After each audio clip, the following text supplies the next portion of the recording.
سلامن قسانتن نقولاتكم كبرات خاتاتلتي إيرتريان ميديا نيتورك نلومي قدام 28 مقابيت كلتاشحن 26 أب ماكلاي مبرأ زكاي زولو دماو كينات دوبات تزوبا بمتحاسن ملا نقداوي عالمن قطبان أب حدا زسكح كحت الماتن رعدن زأتوا حدش معبالو وسيغلوم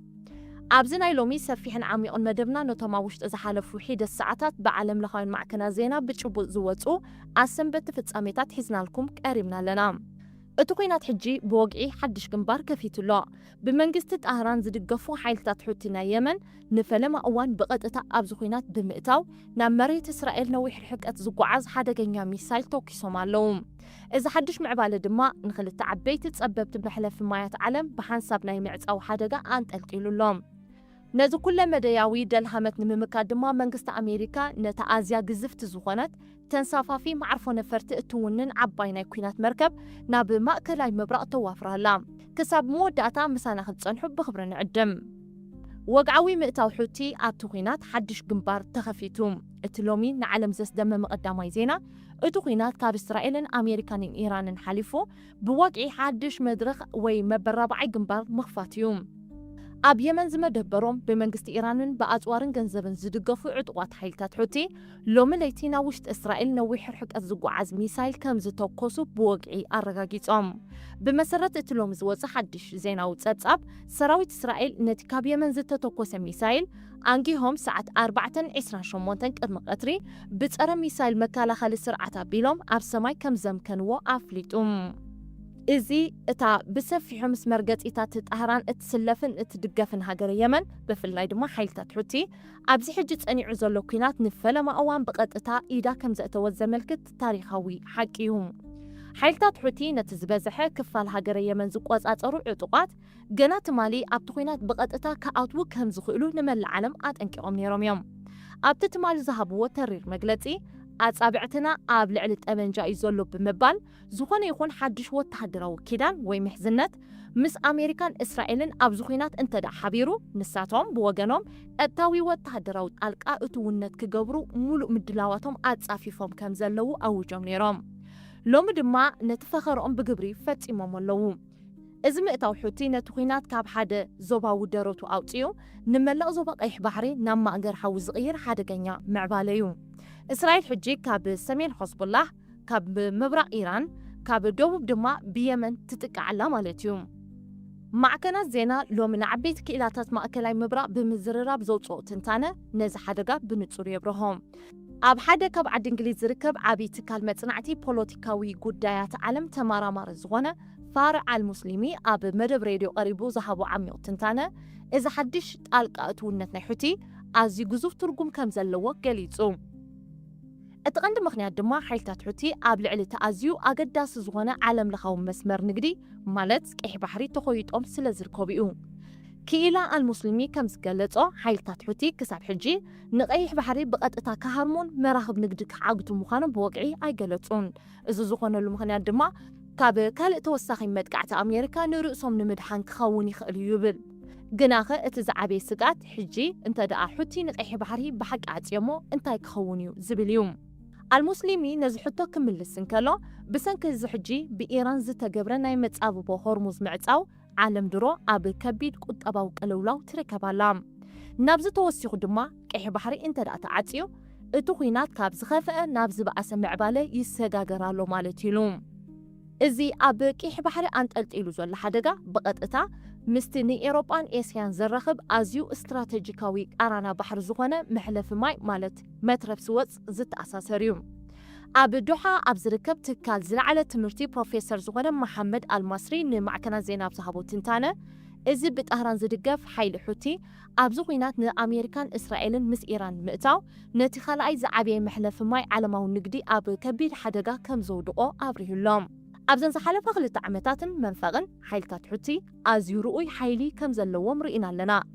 ሕጂ ነቲ ኣብ ምእተው ቀይሕ ባሕሪ ዝርከብ መጻብቦ ባቢኤል መንደብ ንምዕጻው እንተደኣ ወሲኖም እዚ ማለት ንምእተው ቀይሕ ባሕሪ ሙሉእ ብሙሉእ ይዓጽውዎ ኣለዉ ማለት እዩ ኣብ መወዳእታ ድማ እዚ ብቐጥታ ነቲ ኣብ ግብፂ ዝርከብ መሕለፊ ማይ መትረብ ስወፅ ይዓጽውሎ ማለት እዩ እዚ እንተኾይኑ ድማ ዓለምና ክልተ ዓበይቲ ጸበብቲ መሕለፊታት ማለት መጻብቦ ሆርሙዝን መትረብ ስወፅን ብሓንሳብ ተዓጭዮም ኣለዉ ማለት እዩ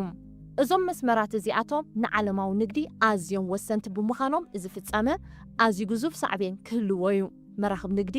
ነዚ መስመር ገዲፈን ብደቡባዊ ጫፍ ኣፍሪቃ ክዛወራ እንተዳ ተገዲደን ዋጋታት መጓዓዝያ ብዕፅፊ ክውስኽ እዩ እዚ ድማ ንዋጋታት ነዳዲ መግብን መድሃኒትን ካልኦት መሰረታውያን ድሌታትን ካብ ቁፅፅር ወፃኢ ብምግባር ንመላእ ዓለም ብጥሜትን ስእነትን ዝቐፅዕ ውሳነ ክኸውን ይኽእል እዩ ብኻልእ ወገን እዚ ሓድሽ ናይ የመን ግንባር ቁጠባዊ ሳዕቤን ጥራሕ ዘይኮነስ ኣብ መሬት ንዘሎ ወተሃደራዊ ሚዛን ሓይሊ ብኸቢድ ዝቕይር እዩ ብፍላይ ኣብ ልዕሊ ጸላንፈርትን ሚሳይላትን መከላኸሊ ስርዓት እስራኤል ዘውርዶ ጸቕጢ ኣዝዩ ልዑል እዩ ፕሮፌሰር መሐመድ አልማስሪ ኣብ ትንታንኡ ሓደ ሓቂ ኣቃሊዑ ኣሎ ንሱ ከም ዘረድኦ መከላኸሊ ሰማይ እስራኤል ሓያል እኳ እንተኾነ ዘይድፈርን ፍጹምን ግን ኣይኮነን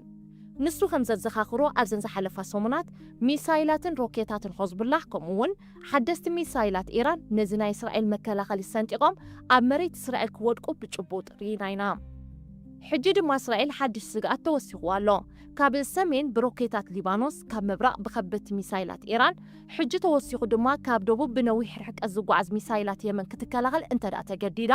እዚ ነገራት ንእስራኤል ኣዝዩ ብዝተሓላለኸን ብኸቢድን መንገዲ ከጋድዶ እዩ ክብል ሓያል ወተሃደራዊ ትንተንኡ ሂቡ ሓደ መከላኸሊ ስርዓት ኣብ ሓደ እዋን ካብ ዝተፈላለዩ ኣንፈታት ማእልያ ዘይብሉ ሚሳይላት እንተዳ ዘኒብዎ እቲ ራዳርን ኮምፒውተርን ሓበሬታ ንምስናድ ዓቕሙ ይውዳእ እሞ ገለ ሚሳይላት ሰሊሖም ዕላምኦም ክሃርሙ ዕድል ይረኽቡ ሕት የመን ኣብዚ ኩናት ምእታዎም ድማ ብልክዕ ነዚ ዕላማ ዝዘሃረመ ንመከላኸሊ እስራኤል ንምድኻም ዝተገብረ ውዲት እዩ ብኻልእ ወገን ማዕከናት ዜና ሎሚ ከም ዘረጋገፅኦ ሓንቲ ካብተን ኣዝየን ግዙፋት ጸወርቲ ነፈርቲ መራኸቢ ኣሜሪካ ዝኾነት ጆርጅ ኤች ደብልዩ ቡሽ ናብ ማእከላዊ ምብራቕ ገጻ ትጓዓዝ ኣላ እዛ መርከብ እዚኣ ተራ መርከብ ኣይኮነትን ልዕሊ 80 ነፈርቲ ኩናት እትስከምን ብኒክሌራዊ ፀዓት ዝንሳፈፍ ማዕርፎ ነፈርትን ትውንን እያ ሕጂ ድማ ብቐጥታ ምስቲ ማእከላዊ ምብራቕ እዚ ወተሃደራት ኣሜሪካ ብምሕባር ኣብቲ ኣንጻር ኢራን ዝካየድ ዘሎ ስርሒታት ክትፅንበር ምዃና ላዕለዎት ሰበስልጣን ኣሜሪካ ኣረጋጊፆም ኣለዉ ኣብዚ ሰሙን እዚ ጥራይ ክልተ ኣዝየን ሓደገኛታት መራኽቢ ኩናት ኣሜሪካ ማለት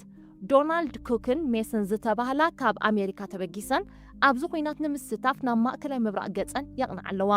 ብተወሳኺ ካልእ ሮስ ዝተባህለት መርከብ እውን ኣብዚ ሰሙን እዚ ተበጊሳላ እኳ ደኣ እቲ ትኸደሉ ዘላ ቦታ ዛጊት ብውግዒ ዘይተነፀረ ብምዃኑ ናብዚ ናይ ማእከላዊ ምብራቕ ኩናት ክትፅንበር ከም ትኽእል ብዙሓት ግምታቶም ይህቡ ኣለዉ ክቡራት ተኸታተልቲ ኤርትራውያን ሚድያ ኔትወርክ ሎሚ ቀዳም ዕለት 28 መጋቢት ኣብ ዓለምና ብጭቡጥ ዝተፈጸመ ዜናታት እዚ ይመስል ማእከላዊ ምብራቕ ብሓቂ ናብ ሓደ መወዳእታ ዘይብሉ ደልሃመት ይሽመም ኣሎ ሓይልታት ሕት የመን ብወግዒ ኣብቲ ኩናት ብምእታው ናብ እስራኤል ነዊሕ ርሕቀት ዝጓዓዝ ሚሳይል ተኩሶም ኣለዉ እዚ ምእታዎም ድማ ንቀይሕ ባሕርን መሕለፊ ማይ ማለት መትረብ ስወፅን ኣብ ከቢድ ሓደጋ ብምውዳቕ ንዓለማዊ ንግዲ ናብ ዘስካሕክሕ ኩነታት ይቕይሩ ኣሎ መከላኸሊ ሰማይ እስራኤል ብብዙሕ ኣንፈታት ኣብ ትሕቲ ከቢድ ፀቕጠን ፈተናን ወዲቑ ይርከብ ዝኸበርኩም ተዓዘብትና ርኢቶኹምን ሓሳባትኩምን ኣብ ታሕቲ ኣብ ቦታ ርኢቶ ብሰፊሑ ኣካፍሉና ንሕና ኤርትራ ሚድያ ኔትወርክ ንነፍሲ ወከፍ ርኢቶኹም ብኽብሪና እንቕበሎን እነንብቦን እዚ ሚዛኑ ዝሓለወ ብጭብጥታት ዓለም ለኻይን ማዕከናት ዜና ዝተሰነየ ዓሚቕ ትንተና እንተዳፈቲኹሞ ነዚ ቪድዮ ብምድጋፍ ላይክ ኣይትረስዑ ሓቂ ንኩሉ መታን ክበፅሕ ንፈተውትኹም ኣብ ማሕበራዊ መርበባት ኣካፍልዎም ከምኡውን እዋናውን ሓቀኛን ዜናታት ብቐጻሊ ንምክትታል ቻነልና ሳብስክራይብ ብምግባር ናይ ደወል ምልክት ጠውቑ ሰላም